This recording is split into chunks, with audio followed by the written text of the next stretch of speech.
Alright, so this video is going to be about how steel balls were able to counter replicate worm. This is me playing in the bottom in a mini tournament, and I noticed in this tournament most players were playing standard and most players were playing worms, and it's been going on, at least in Discord, that replicate worm is just a bit too strong. And yeah, so anyway, in this game the steel balls countered the worm and not the other way around because I got mine very leveled and target lock was very nice. So I'm going to play this replay kind of quickly just to get through the flow of the game, but the focus is just going to be on the steel balls countering the worms. But we have to see how we got there, though. We can't just start at the very end because you need to see how they got leveled, because level 1 wouldn't do anything. Level 2 might not be strong enough either. For this to work, I think you're going to have to already be going steel ball and have some levels, because otherwise they can get one shot. But it would be interesting to see it work, though, because you could still do it by elite recruiting them, and as long as you have chaff in the way, then they won't get one shot, they won't get hit at all.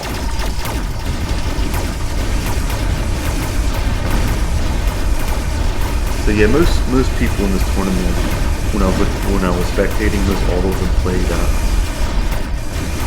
standard, probably so they can go replicate worms because it's so strong. But it's funny because the players who did kind of decent in the tournament, especially the one who won and beat me, he was playing aggro.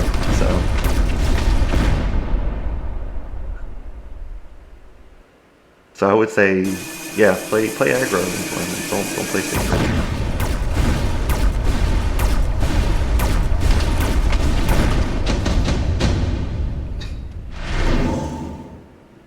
So this is pretty important. I took laser sight, and my reasoning for this was, hey, this increases their range by 50%. So that's got to be good, right? I mean, look at that. That's a huge difference in range. So maybe that'll become broken, which it did eventually.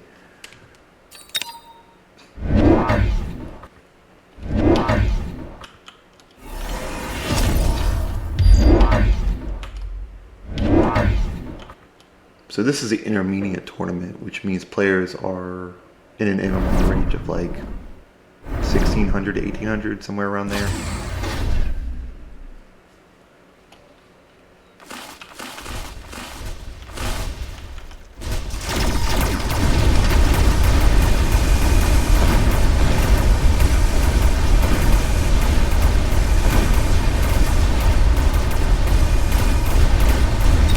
So I was thinking of getting range on these guys to get their shaft to grow faster, but the problem is they have a chance of locking on to these if you don't. But on the other hand, if you give them range, then they don't feed into there as much. So it's just kind of expensive to pay 300 for it.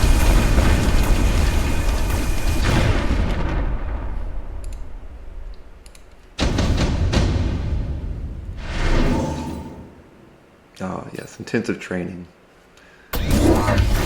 So I suspect that he took this knowing that it's very strong to put on like a worm. I took it just because it seemed like the best card. But I think this guy was intending to go worm, which is why he took it. And I know that once you get these steel balls to level 3, you just pretty much have to give them energy absorption. They become good once you do that. Otherwise, you kind of tend to sell out of them. They tend to fall off.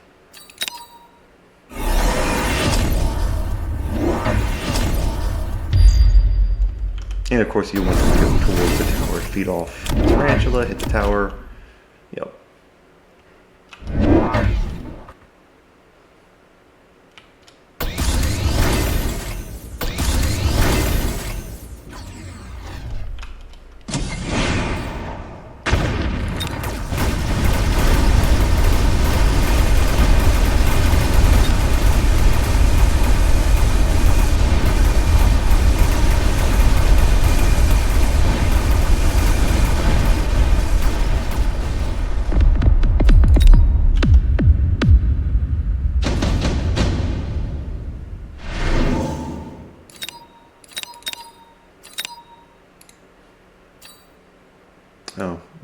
by kind of fast.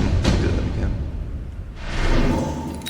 Bringing up round 4 back again. It drops to disappear too quickly. Forget it. We'll just do this. Yeah, I got the rhinos. He got the phoenix. That was not the best pick, but I kind of picked him thinking, well, I can just survive him, so it's not that big of a deal. My style is not to keep repeating the same play. Like, I don't want to just mobile beacon him back into the tower because obviously he's probably going to be prepared for that. So why do the same thing again on the next round?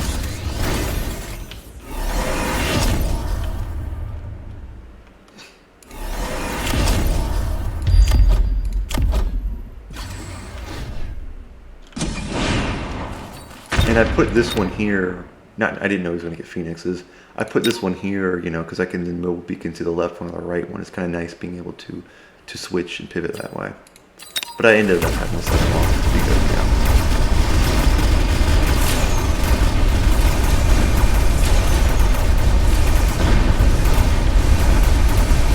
I think one thing when playing aggro is to be flexible. You're not really trying to pick the best unit or pick a unit that's going to kind of carry.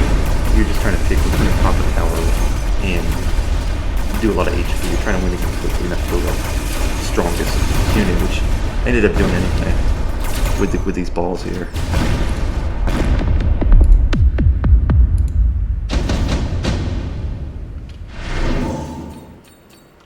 I think I got speed. Yeah, that's awesome.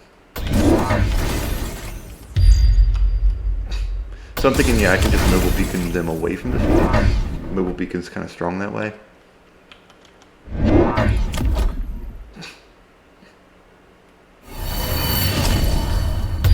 I leveled these guys to get them to level 3. The bonuses past level 3 diminish. The attack gain remains the same, but the life gain gets halved. But, so he went worm on round 5. He's got 1 worm. Okay. So the thing about the worm is they deal 9,000 base damage. And steel balls have a base health of like 7,000, so they can just one-hit kill a whole, maybe 2, 3, depends on how much splash they have. 12. Yeah, they'd be killing 2 to 3 in one attack. And because they can burrow in and out, the energy absorb the steel ball's attack can be kind of weak if they keep ducking out of the attack and not letting the charge build. So sometimes one counters the other. It just depends. Depends on chaff. If there's chaff that's blocking in the way, and what the levels are. If you watch, well, see, it looks good for now. We'll slow it down. It looks good so far. I've got 3 locking on, right? But you know, you pick this knowing that, look at that, then you just killed all of them, right? So he knows what he's doing. He knows that they're strong and that they actually can counter steel balls pretty well. Although you could give your steel balls ranged, and then the idea is that if he's got like crawlers or whatever, because these might be burrowed, then the steel balls will be further back out of the melee range. So that's an option too. I think most people pick that option.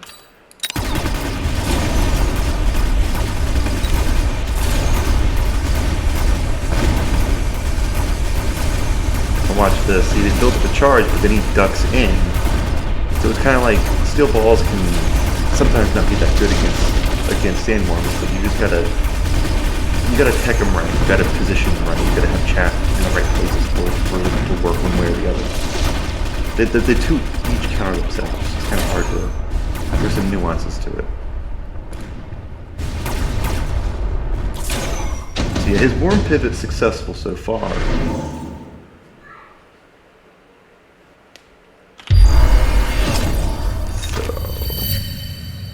So I leveled these ones, right, to level 3.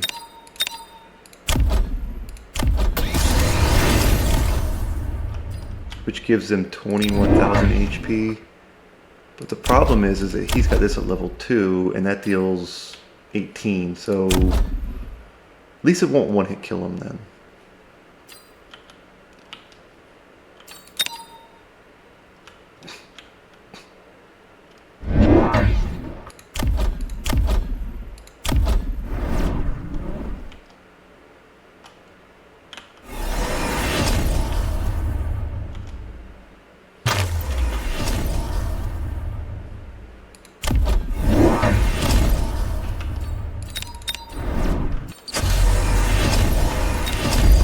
can replicate and mobile beacon.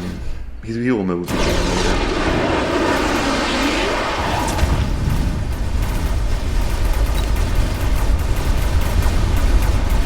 Not a great round for me. I should have gotten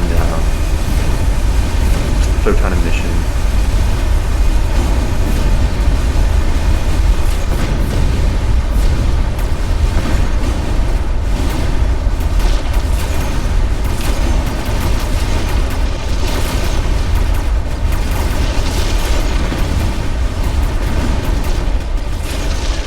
That EMP did a lot of damage to me.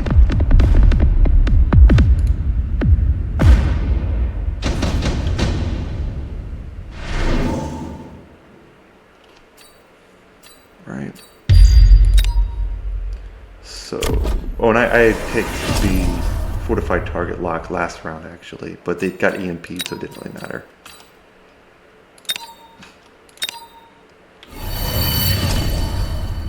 So now these guys are level 4, which gives them 28,000 HP. Another thing that's important, these tower upgrades can be pretty important.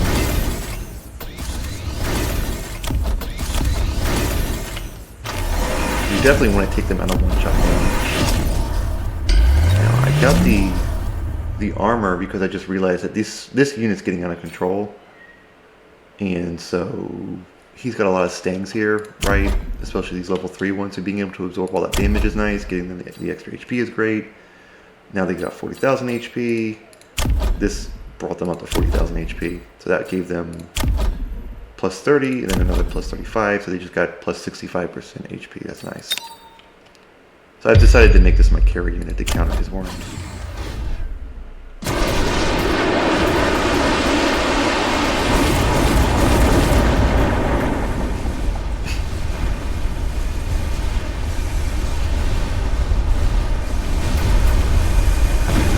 Also makes them vulnerable to fire because fire only does 350 damage per second. They have like maybe, I don't know, somewhere around 300 armor.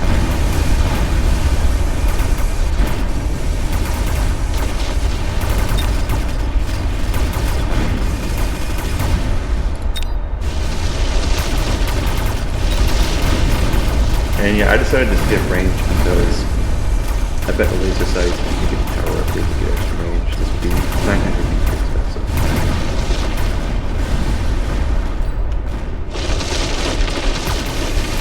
And watch that. See, the fortified lock will target the... Oh, that's loud. Will target the main one. But they would have probably... Now, see, look at that. So it kind of counters the replicate because you can see that they would have gotten the closest one, which is a larva, which you don't know. But they immediately go for the balls. What I like about the fortified lock is that, like, yeah, acid is one counter, but it's really inconsistent. If the acid puddle lands and someone attacks the worm, great. But if those don't all line up, then the worm doesn't get damaged. But with fortified lock, if they're simply in range, then they're going to get targeted.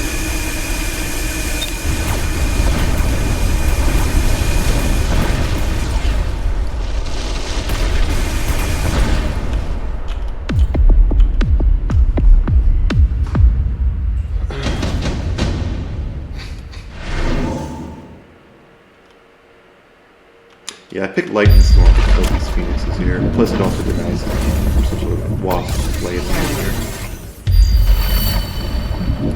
So this guy got up to level 6 at 60,000 HP per. That's like having 4 fast-moving, life-drain melting points. Except they have small range.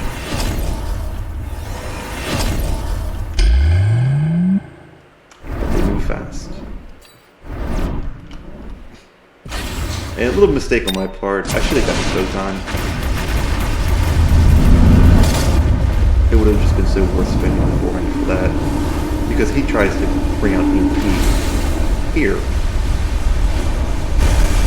Let's try to slow this down and see if that EMP works. So yeah, you can already see he did a good job here. He's EMPing 2 of them, right? And this is like a hard carry unit's got to get locked down. But even though he's EMPing, they're still pretty high levels, so they still have a decent amount of HP, so they can kind of live through that. They're not purely relying on their text, given how high of a level they are. Because it's like, these are only doing 18,000 damage, so it would take 3 hits from the worm. They're already pretty decent. So this EMP alone is not going to be a win condition. It just makes them less insanely good.